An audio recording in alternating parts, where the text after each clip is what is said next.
Daar was baie mense gewees wat doodgemaak was. Op talle, op honderde.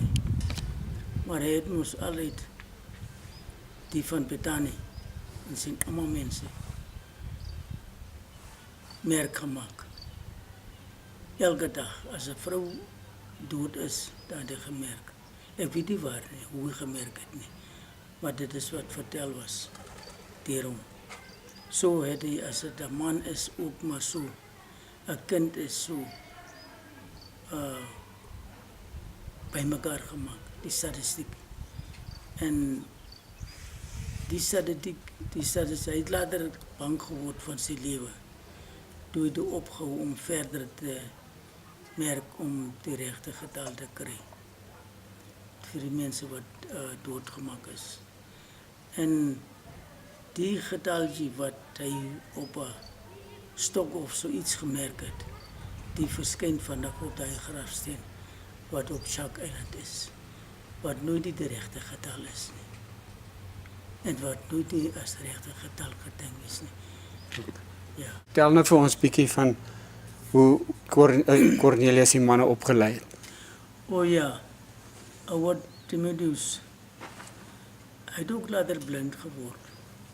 Maar hy kan alles onthou en hy het goed vertel vir my en vir ons, my parties en eintlik die familie, kinders, hoe hulle die oorlog gevoer het en wat die opleiding gekry het van Oude Cornelis.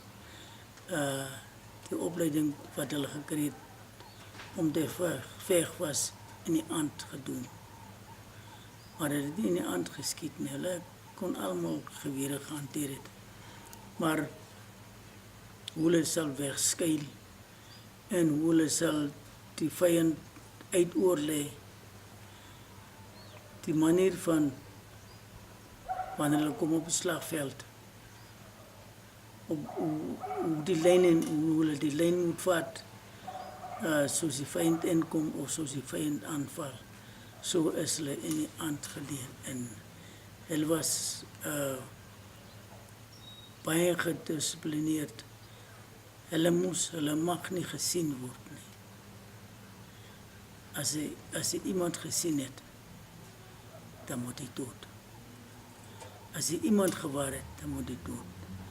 En so was die manne knap geweest. En die soldate het van